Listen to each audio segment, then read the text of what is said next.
Australia and Canada, two nations on opposite sides of the globe, might seem worlds apart. Yet, beneath the surface lie striking similarities. Both countries boast vast landscapes, often rugged and unforgiving. Their populations, while small globally, cluster around the edges. Canadians near the US border, Australians along their coastlines. This shared geography has shaped their economies, leading to a heavy reliance on natural resources.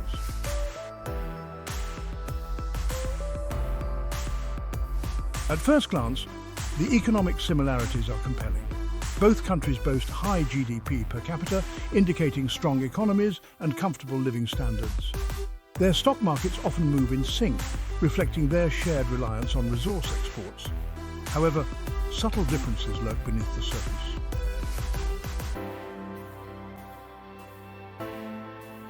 Australia and Canada stand out on the world stage as resource powerhouses. Their vast landscapes are laden with valuable minerals, energy reserves, and agricultural potential. This natural bounty has shaped their economic destinies, for better or worse. Both nations have built significant wealth by extracting and exporting these resources. This dependence on commodities has brought periods of boom, but also exposed them to volatile global markets. The fortunes of Australian mining giants like BHP and Rio Tinto are closely tied to Chinese demand for iron ore.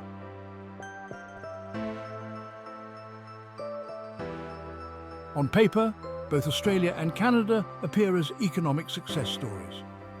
Their GDP per capita figures are consistently high, exceeding those of many European nations. This suggests a high standard of living and a prosperous populace. However, GDP alone paints an incomplete picture. It doesn't capture income inequality, cost of living disparities, or the non-monetary aspects of well-being. Digging deeper reveals that both countries grapple with affordability challenges, particularly in housing.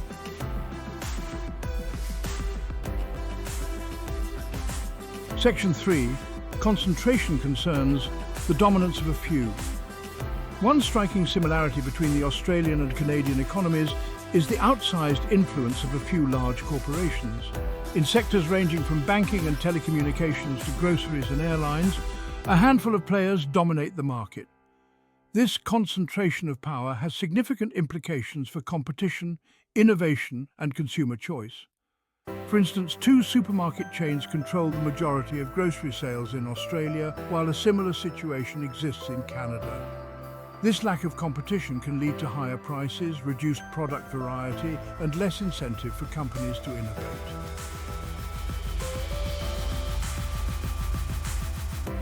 Section 1. The commodity roller coaster, a shared history. Both Australia and Canada bear the scars and reap the rewards of economies deeply tied to natural resources. Their histories are punctuated by booms and busts, driven by the fluctuating global demand for their raw materials. This shared experience has created a certain economic rhythm, a familiarity with the highs and lows of commodity cycles. The discovery of gold in both countries sparked frenzied rushes, bringing rapid population growth and wealth creation, but also boom or bust cycles. Later, the demand for oil, natural gas, and minerals fueled further growth spurts, shaping regional economies and national fortunes.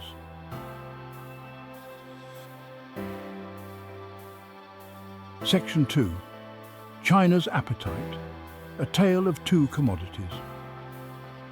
In recent decades, the economic rise of China has cast a long shadow over both Australia and Canada.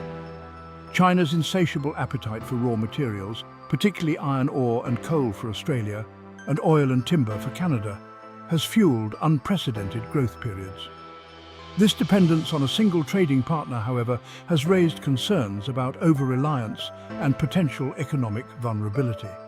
The recent trade tensions between Australia and China, resulting in tariffs and import restrictions, have exposed the risks of putting too many eggs in one basket.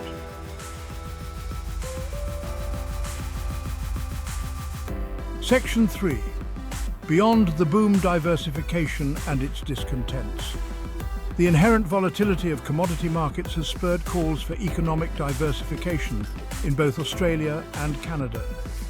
Governments and policymakers have recognized the need to reduce reliance on a handful of resources and foster growth in other sectors, such as technology, manufacturing and renewable energy.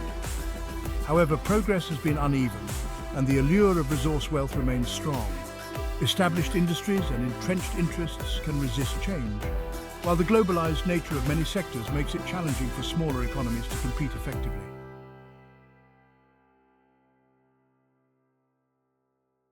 Section 1. A familiar duopoly, groceries and beyond.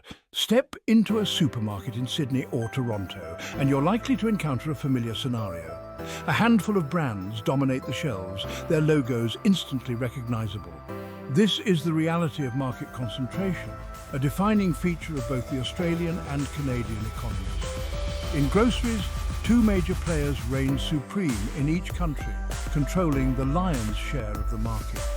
This duopoly extends beyond supermarkets.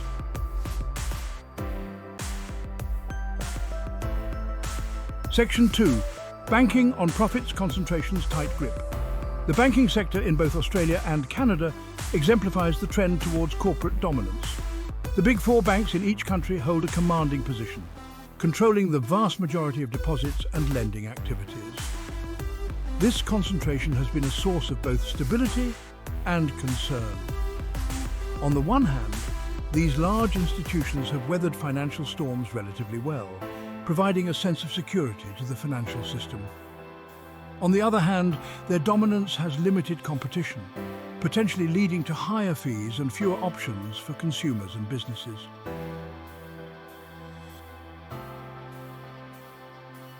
Section 3.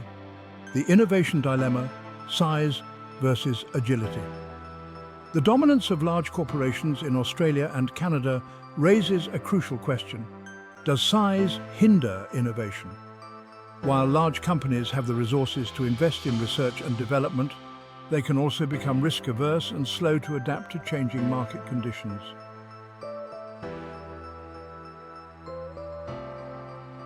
Section 1. Commodity giants on the world stage. Australia and Canada stand tall as titans of global trade, their economies fueled by a bounty of natural resources. From the vast iron ore mines of Western Australia to the sprawling oil sands of Alberta, these nations supply the world with essential commodities. Their ships crisscross the oceans laden with coal, natural gas, wheat and minerals, feeding the factories and fueling the growth of distant economies. This reliance on resource exports has brought immense wealth, but also exposed them to the vagaries of global markets.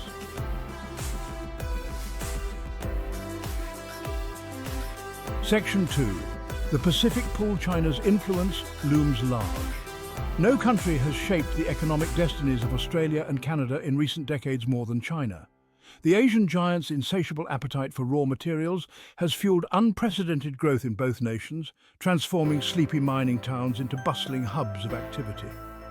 China's demand for Australian iron ore and coal in particular has driven a mining boom of epic proportions, filling government coffers and creating jobs. However, this dependence on a single trading partner has raised concerns about over-reliance and potential economic vulnerability.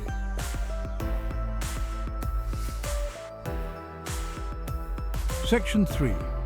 Diversification drive, seeking new horizons. Recognizing the inherent volatility of commodity markets and the risks of over-reliance on a single trading partner, both Australia and Canada are actively seeking to diversify their export base and forge new trade relationships. The focus is on developing high-value manufactured goods, expanding service sectors, and tapping into the growing demand for clean energy technologies. Australia is leveraging its expertise in mining and renewable energy to position itself as a key player in the global lithium-ion battery supply chain, essential for electric vehicles and renewable energy storage. Canada, with its strong technology sector and skilled workforce, is seeking to become a global leader in artificial intelligence, robotics and clean tech. This diversification drive, while challenging, is crucial for ensuring long-term economic resilience and reducing their vulnerability to the booms and busts of the commodity cycle.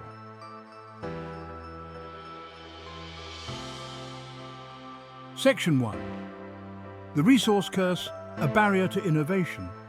Australia and Canada, despite their economic strength, share a common challenge: overcoming the so-called resource curse. This term describes the phenomenon where resource-rich nations often struggle to develop diverse, knowledge-based economies. The abundance of natural resources, while a source of wealth, can paradoxically hinder innovation and long-term growth. The logic is simple yet powerful. When economies become reliant on exporting raw materials, they often neglect investing in education, research, and the development of high-tech industries.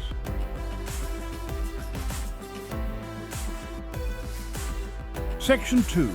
Lagging indicators, a tale of two tech sectors. The resource curse manifests in the relatively underdeveloped technology sectors of both Australia and Canada. While both countries boast pockets of innovation and successful tech companies, they lag behind other advanced economies in key metrics. One glaring indicator is their low spending on research and development as a percentage of GDP.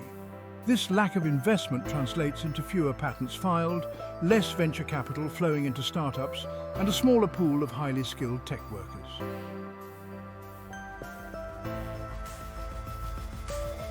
Section 3. Cultivating creativity. Sowing the seeds of innovation. Breaking free from the resource curse and fostering a thriving innovation ecosystem is a pressing challenge for both Australia and Canada. It requires a multi-pronged approach, involving government policies, private sector investment, and a cultural shift towards embracing risk and creativity. One crucial step is to increase public investment in education, particularly in STEM fields, science, technology, engineering, and mathematics, to build a skilled workforce capable of driving innovation.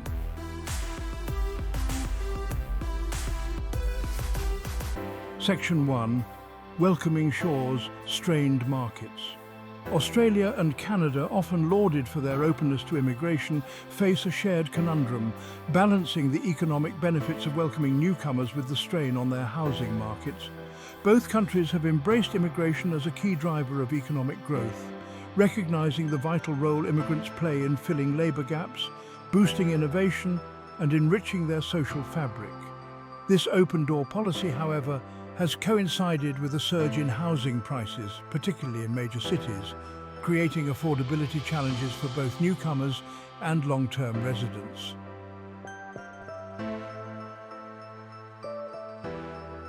Section 2. A double-edged sword: growth and growing pains. Immigration, while a boon for economic growth, presents a double-edged sword for housing markets. On the one hand, the arrival of skilled workers, entrepreneurs and students injects dynamism into the economy, boosting demand for goods and services, including housing. This increased demand, however, can outstrip housing supply, particularly in desirable urban areas, leading to bidding wars, rising prices, and a decline in affordability.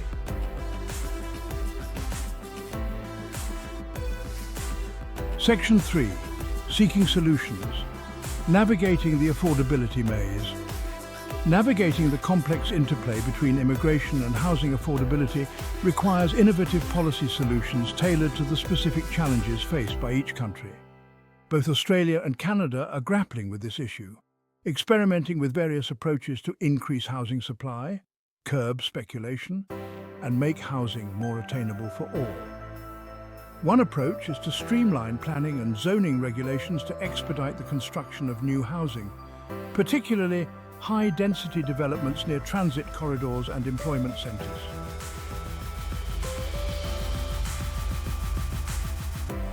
The productivity puzzle, a tale of two trajectories. When it comes to productivity, a key measure of economic efficiency, Australia and Canada present a tale of two trajectories. Australia, despite its reputation for a laid-back lifestyle, has consistently outperformed Canada in productivity growth over the past few decades. This unexpected outcome has puzzled economists and policymakers, prompting a closer look at the factors driving this divergence. One explanation lies in Australia's more robust investment in infrastructure, particularly in transportation and energy, which has facilitated the efficient movement of goods, services and people.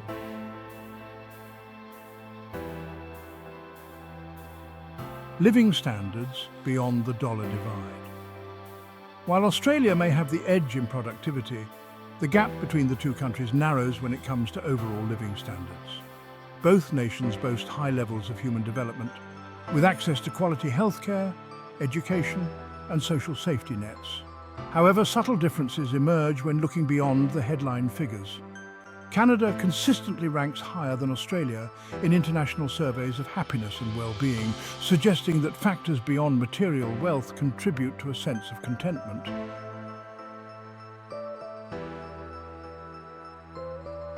Converging paths, divergent futures.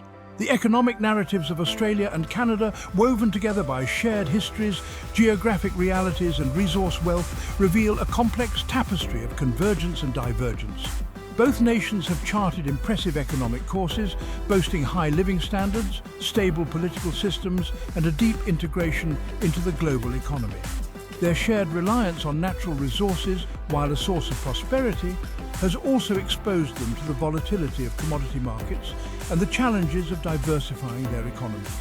As we have explored, the resource curse looms large, highlighting the need for both countries to foster innovation, invest in human capital, and reduce their dependence on raw material exports.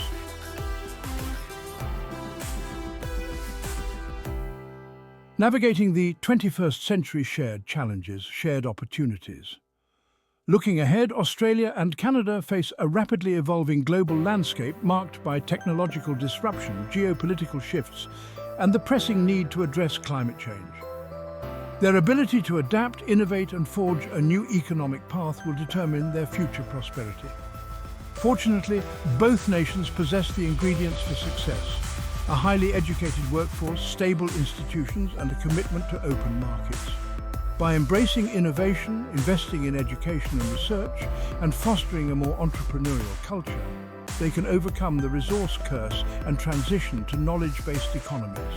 Furthermore, by strengthening their economic ties, sharing best practices, and collaborating on research and development, they can leverage their complementary strengths and navigate the challenges of the 21st century together.